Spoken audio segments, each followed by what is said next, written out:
You cannot manifest the life of your dreams while holding on to the belief that life itself is a nightmare. And unfortunately, for most people on this planet, the reason why they continue to attract, to create, to manifest this hellish of an experience is because there is a foundational belief that life is not safe. Now, this is one of the more difficult conversations to have simply because it triggers us in a lot of different ways, right? When you just hear the phrase life is safe, or you hear a Gabby Bernstein say that the universe has your back, it may sound cute on the surface, but when you start digging below, you hold so many contradictions to that statement. You know, every story starts to pop up in your head as far as why that is not true. Almost everything is in opposition to life is safe, to that the fact that the universe is benevolent, the fact that God, source, creator, the field truly has your best interests at heart. And I'm somebody who was raised up in a religious background. I was raised up in a fundamentalist Christian household. And you know, on the surface, our belief was that God is good all the time. All the time, God is good. Yet, for some reason, I was terrified of life. And I was always watching, waiting, fearing, concerning, ruminating upon the worst case scenarios. Because below that surface was a belief that the creator of what we call life views you as broken, as fallen, as wretched, and therefore you are liable to be thrown into everlasting damnation. So long as you do not make the right choice or the right decisions, you may very well be thrown into eternal hellfire. And so my true beliefs of what life was that life was not safe. Life was to be feared, that even your own creator was to be feared. And this isn't a conversation about religious and secular. This is everybody's conversation.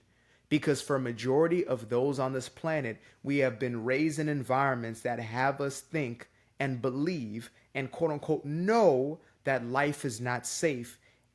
And yet at the same time, we're trying to create life experiences that go in opposition to that foundational belief. Now, the reason I keep bringing this foundational belief thing up is because what I've come to recognize, this actually came from a journaling session that I was doing. And I came to realize that thought is the surface level of like our manifested inner world. Below that is the belief, right? So our thoughts come from our beliefs.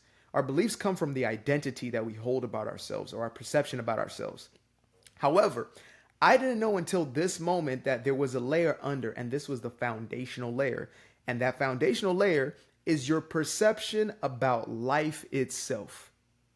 So what do you believe about life? Do you believe that life is safe, that life is benevolent, that life is loving, that life is caring? Or do you believe that life is something to be feared, something dangerous, something that is against you, and something you must protect yourself from?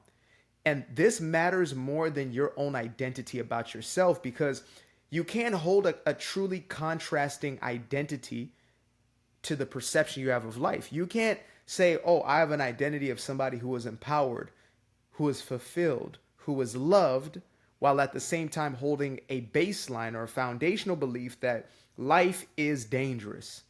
And so most of us have that conflict. We're fighting ourselves. I know there's a light bulb moment that you just had. Trust me. That's what happened to me. When these words were literally being scripted out as I was writing, you know, and again, this is just my own journaling session for me, post meditation. And I was just on this stream of consciousness and this appeared and I'm like, oh my God, this makes so much sense. It actually came in a pyramid form. I like drew this little pyramid sequence.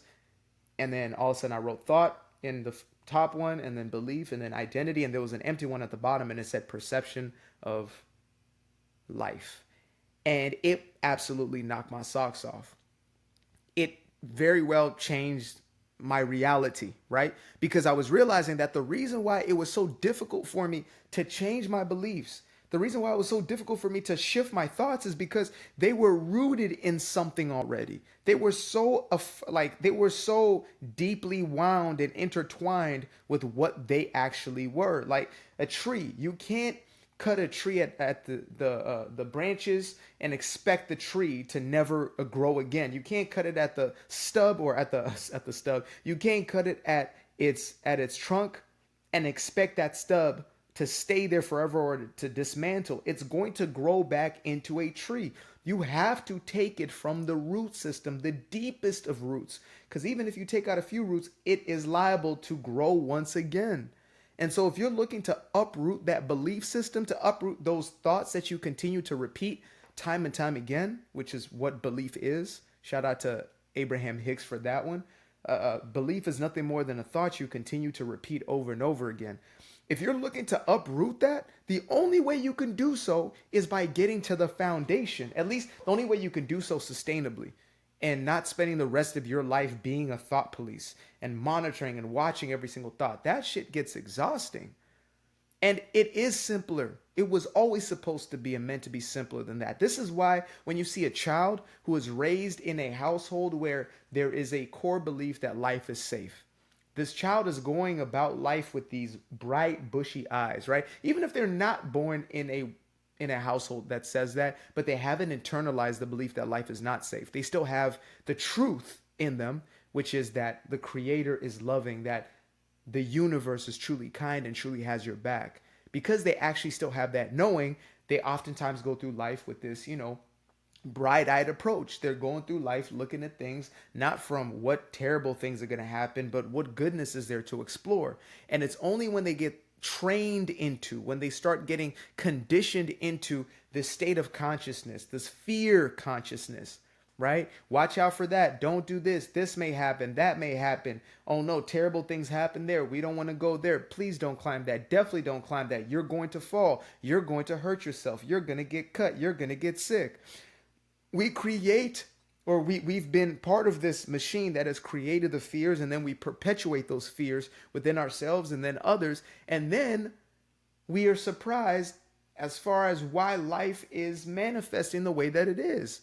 Well, simply put, I know sometimes we feel we have all this together. We already know. I know the law of attraction. I know. But sometimes I just have to really rehash how things work, right? I do this for myself every single day to say, you are the creator of your manifested reality. And you create your reality through your focused attention, through your energetic placement. If I'm focusing on something continuously, I am feeding it energy, I am giving it my life force, I am creating based upon that thing's nature. If I'm fixated on fear, I'm going to create a life founded on fear. If I'm fixated on peace, I'm going to create a life founded upon peace. It's really that simple. And yet sometimes, we go through life and we're so surprised that, man, I was in a state of worry and concern, and, good things aren't happening. Yeah, of course good things ain't happening because you are fixated on worry and concern. I know we were trained to believe that worry is a friend and that worry is genuinely something that is helpful. Your mama told you that if you don't worry, bad things happen. She did not have the insight and the understanding that the worry was creating the things that she did not want to happen.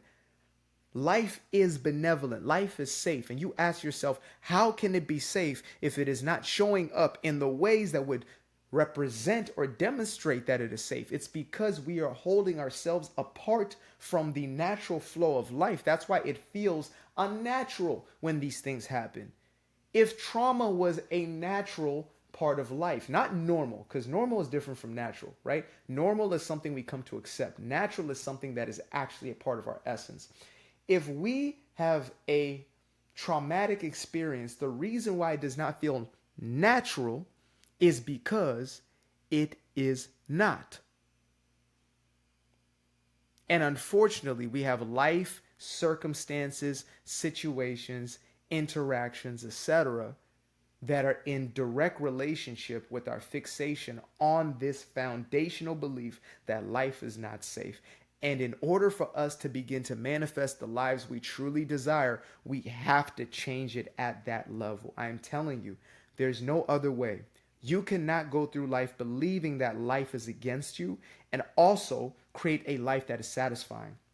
You may think to yourself, so what about, individuals who do create quote unquote success, yet they kind of have this, you got to fight, you got to resist, you got to hustle, grind, the you against the world type of mentality. What about them? They succeed sometimes.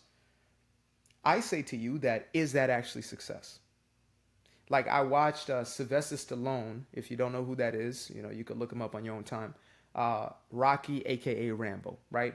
I watched his biographies. This was at a time when I was still like watching content, etc., which I'm not doing at this point. I'm just so fixed on just creating and really focusing on my own life. But there was a point in time where I was enjoying just watching these different biographies on people or documentaries about them. And there's one on Sly, aka Sylvester Stallone, and I started to see that Rocky was actually his own life story. He had grown up in a very abusive household. When his parents divorced, he moved in with his dad, and his dad was a very angry man, a very loathful man, a very jealous man. Like when he became successful, like the first Rocky movie comes out, his dad literally called an agent or something, was like, "Hey, I created the first Rocky, and I actually have it. It's called Sonny, so put my movie out." And the agent was like, "Oh, talk to your son. Maybe he can help you put it out." He's like, "No, I want to do this." And it's just a lot of weirdo dynamics. But something I recognized was there was always this mantra of fight, and life is something to fight, and you have to fight, and everything is a fight. And I was like, that's interesting because it made perfect sense. He grew up in a household where his father was very physically abusive, and so his perception of life is like life is something that's going to beat you down, and you got to get back up, and it's going to beat you down. And so everything in his life was just this dogged tenacity of just fighting through things. And for me, I say if that's the life experience that you would desire to have, that's on you. Like if you enjoy the struggle, then that's on you. I'm not going to take that away from you. But I know that, for me, I came to a place where I said there has to be another way because not everybody's having the same life experience. We think everybody's going through the same struggle, the same, the same kind of hustle and grind, you know what I mean, until your face melts off. We believe that this is just life, but in truth, it is nothing more than our perception, which has created our own reality. So we might even get pissed at some people who are, maybe 20, 30, 40, 50, 60, 70 years old, and they're still walking around like children in life with kind of bright eyes and seeing life optimistically. You may think them delusional. You think they're absolutely delulu. I did at a certain point. I thought these people don't know reality. They're putting their head in the sand. They don't understand how real things are out here. When in reality, they were living in a complete different reality because their baseline belief was that life truly has my back, was that I am safe. And we have to make that transition. And again, the only way we can get to that transitional point, the only way we can get from, I believe that life is not safe and life is something to fear and life is something to, protect myself from, which then continues to create the very same manifestations, as opposed to making this shift into truth, which is life is love, life is kind, life is benevolent. That is its true nature. In order for me to make that shift, I have to first come to terms with why I hold so dearly onto belief that life is not safe. And the simple answer for that is because you're looking at your manifested reality, the things that have happened as a result of your belief systems. And these aren't beliefs that started at, 12 years old, 15, 20 years old. We think, oh, now that I know the law of attraction, now it's turned on. No, it's been operating the entirety of your existence. You have a point of attraction as a baby. It's just that it's heavily influenced by your surroundings. So those around you, you can blame mama for right now, blame daddy for, okay, blame him right now, get out your system. Now we step away from blame and we take our personal power back. Okay. But nevertheless, it started at the most infantile stages of life when we were absorbing the story of what life is. We're absorbing, the stories and the narratives about what this world is and how it operates. And for most of us, it was dangerous. It was caution. It was worry. It was concern. Even if your parents didn't speak much on it, their energy said everything. And we're energetic beings first. Everything starts energetically. So we feel it at an energetic or / emotional, which is energy in motion. We experience it at an emotional state where we can feel the angst on them. So, there might be concern about money all the time in the household, and your parents never say anything, but you can feel that there's concern. And so you pick that way up, and it's repeated and repeated, and that becomes your own way.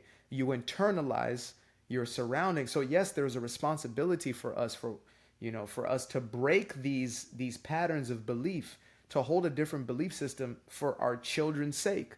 Because if we don't, we're just going to perpetuate it, and that's how we got where we are, to then creating a life experience that is the very opposite of what we know we're supposed to be experiencing. And then we start to shame ourselves, and we start to compare. Well, that person's getting a better life experience because they're better than me. They're more worthy than me, and or we start to insult and belittle and slander those people and call them evil, and the way that they got where they were is because they cheated and they did this and they did that. We have to find some justification for why we're experiencing what we are, as opposed to what we truly desire, and why some others may not be experiencing what we're experiencing.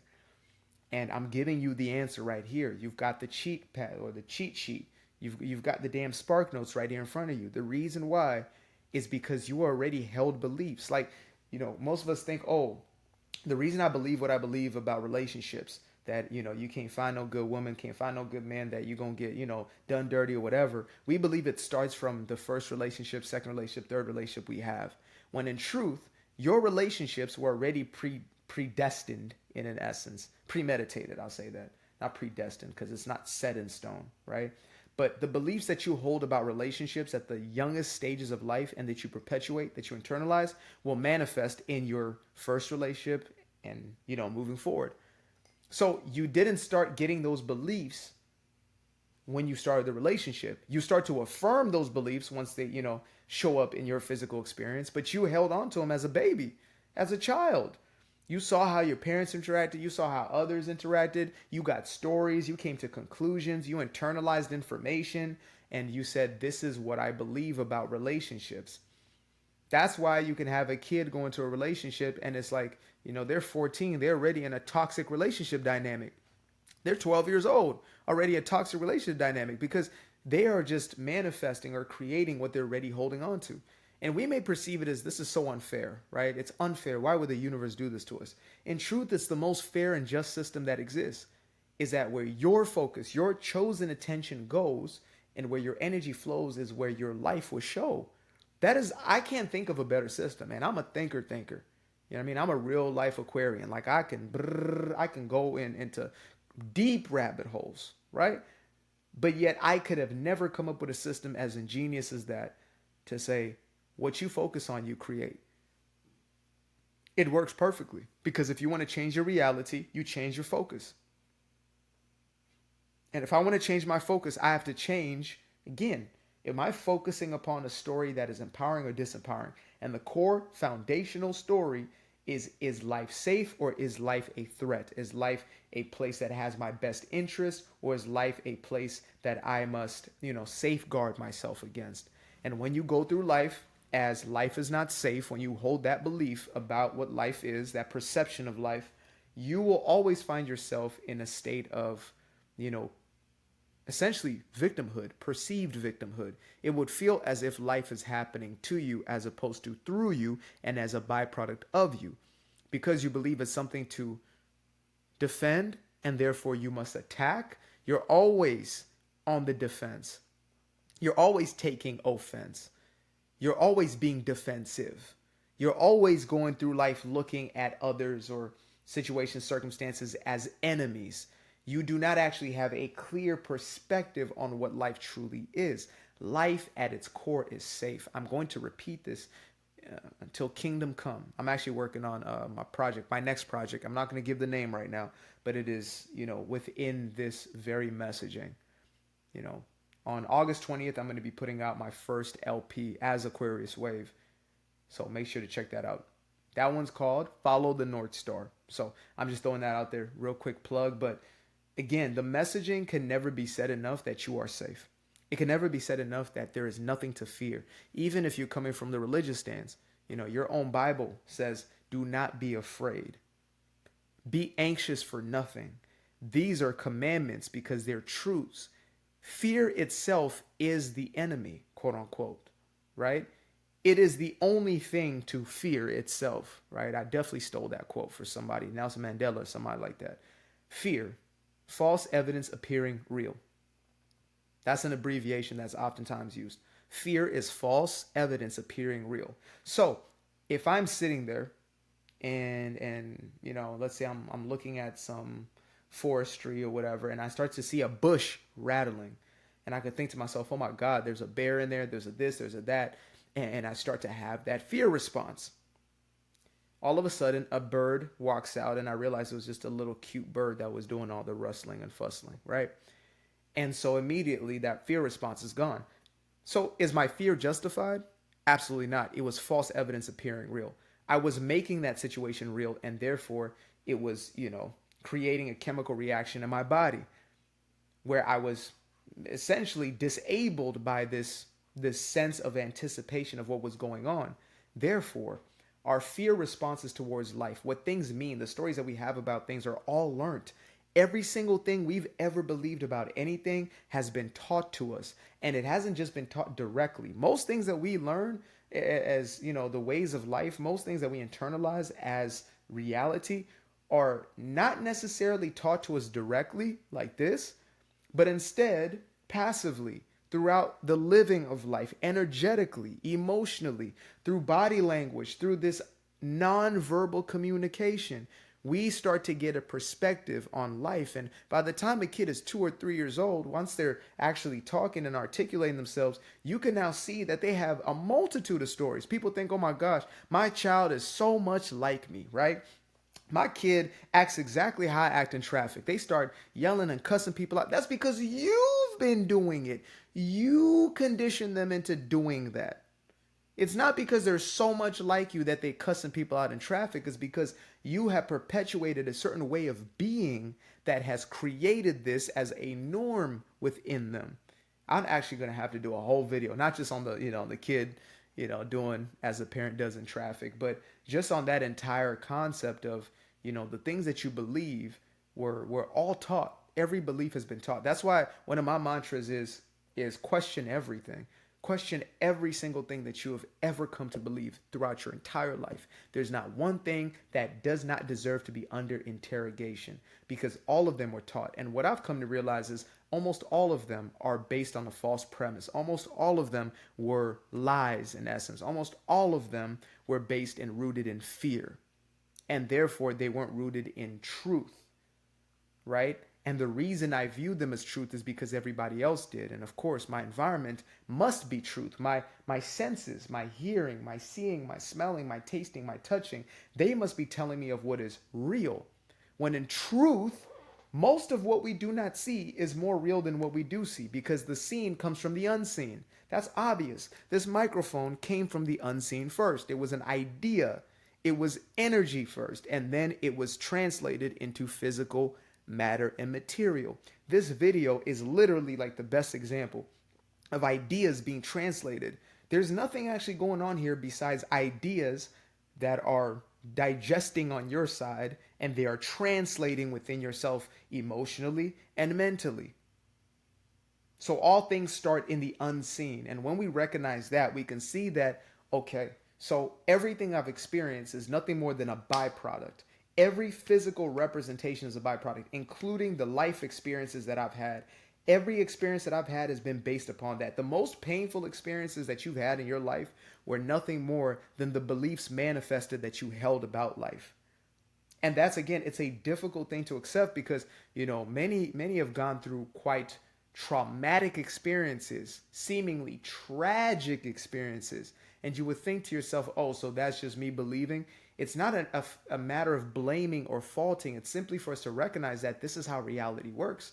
And the faster we accept that, the faster we can get to a place where we are now the ones in charge of the process, as opposed to just being subject to it. Things are just happening. You're letting your mind go on autopilot, and the past is projecting into the future, and you continue to create the very same situations and circumstances, just in different masks. You continue to get into the same relationship dynamics, just, they have a different skin on, like, instead of doing that, you can create a different reality for yourself. But you must get to the very foundation. And by the way, this baseline belief of, or this baseline perception of what life is, also brought me into a space of clarity about what I actually am, that I am truly powerful, and that there is no enemy, that any person I've made out to be an enemy against me, the narcissist, the energy vampire, the this or that, all these labels I gave people, they were nothing more than representations of beliefs within myself.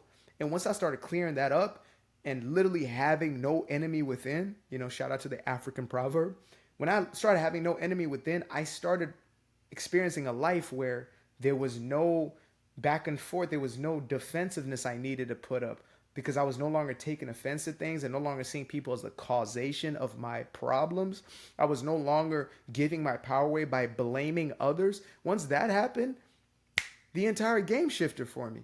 Now I have friendly interactions everywhere I go. And there's no, this hostile, you know what I'm talking about. This like seeming hostility of the world is against me and people are trying to do things to me, and people against each other. And when you feed this paradigm, because that's what most of us do, right? We look to just preserve the belief that we hold. Yes, this chair is squeaking. If it's squeaking, it's squeaking. Okay, that's just gonna be part of this back and forth. You're gonna get some words and some squeak, some words and some squeak. Okay, so most of us look to, or all of us look to affirm or to perpetuate the beliefs that we hold about life. And how we do this is we consume, we digest, and we project. So we consume and digest information that is in alignment with what we believe. Example, if I believe the world's not safe, I will probably watch the news as much as possible. I'm going to watch any type of drama or chaotic content as I can get my hands on, especially in this modern day, right? Maybe it's not modern. Maybe you're watching this 100 years, but you know what I'm talking about. Content is going to be around forever. You're consuming some form of content, and that content is in alignment with what you already believe. And then you project as far as you continuously tell the stories that are in alignment with what you already believe. And then you find others that you can projectile vomit onto with all your beliefs, and they can do the same with you. Those who do not agree with your worldview, you look to attack them and to belittle them and to shame them and to slander them in order to preserve your belief. It's kind of like a parasitic relationship where the host becomes the defense for the parasite. It takes the host over, and now you are essentially working in relationship, or you're working in defense of the parasite. This is how religions work. This is how any type of deep ideological devotion works. Like when you see people who are very politicized, they have the same type of mentality where it's like something is controlling them, and it is a belief that is controlling them. And so again, when you have those baseline beliefs, you continue to perpetuate them, and it works in tandem. When you perpetuate, you get even more of that belief. When you get more of that belief, you perpetuate. So that's why you can have just a clear head, a wonderful space or headspace, mental, emotional space. And, you get on your phone and then you start watching one video, 2 videos, 10, 50 videos later, you feel terrible because you've been ingesting, these ideas that inflame some sort of belief that you've been holding, or it's been deeply internalizing a belief that may be not as powerful as a belief, but now it's getting reaffirmed and reaffirmed and reaffirmed. That happened with me when I got into the red pill space and things of that nature, where it's like I kind of already had this, again, you can't trust people, etc. So you definitely can't trust women because they have it out for you at gold diggers. And, I watched all this, rap videos and all these types of, misogynistic type messaging throughout my life. So the red pill was already convincing enough for me to listen, but I started to basically put it on autopilot to where it was affirming those beliefs, and it was doubling and tripling down on those beliefs, and everything in my worldview became about like reaffirming that belief system. So again, if you want to help yourself in shifting that belief that life is safe, the first thing I would recommend to anybody, and this is just me personally, you might be different, but this will work for me, I would begin by letting go of that damn phone and your obsession with it, because it is not serving you at this moment. It's really not. All the content you're consuming is not serving you. Going through the comment section, reading what you're reading is not serving you. If you're watching this type of content all day, I would first say, you ain't got to watch this all day. Your spirit has all the answers. Like, I'm not ever going to be wiser than your own intuition is, than your own higher knowing or inner knowing. However, most of us have this mixed bag. We're watching a little bit of this, a little bit of that, a little bit of this, a little bit of that. We're digesting and consuming information that is just reaffirming those fears that we hold on to. And so the first thing I would do, and the last thing I would do, is to, just kind of essentially cold turkey from that information and stop doubling down and allowing myself to go through the process of reaffirming my perspective on life.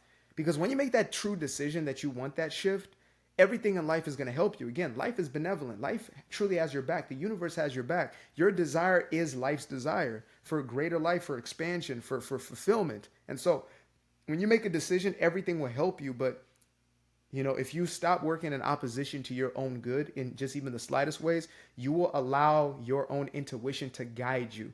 And that's what this is about when it's all said and done. People are always asking for the answer. Should I do exactly this or that? And I say, the first thing that matters is awareness. Number two is making a decision. After that, the rest is going to be an individualized, personalized thing. You're going to go through the steps and your path is revealed to you. That's why I never make, this is how to become successful. And these are the 10 steps, because they're going to look different for everybody. Everybody's blueprint to quote unquote success is going to look different, because we all have our own internal guidance systems. We all have our own internal desires, and a multitude of these desires, and they're uniquely our own. So I can watch somebody else's life, but if I try to replicate it, I will never fulfill my own true destiny. And that's the very same when it comes to truly shifting these beliefs of life. Is there's going to be a unique way for you because of your own unique experiences, your subset of, the way your mind works, etc. I'm in a little bit of the woo woo myself. So, I believe that there's astrological phenomenon and things of that nature. And, not things that have control of us, but things that have an influence over the way we may operate in the world. We may be more airy, we may be more earthy, we may be more watery, we may be more fiery, and those things and components may feed into how we perceive the world and, the way in which would be most effective for us. For me, journaling is a powerful thing because I'm very heady. I'm a wordy guy, right? To have the conversations and to articulate is a powerful thing. That might not be the same for the next person. Them, it might be more, emotional based or whatever it may be. So again, you got to trust yourself through this process. But what matters most is that you have this awareness and that you make the decision that you truly desire this shift, and you stop protecting and preserving those belief systems. So that's all I got for y'all. Till the next time. Peace.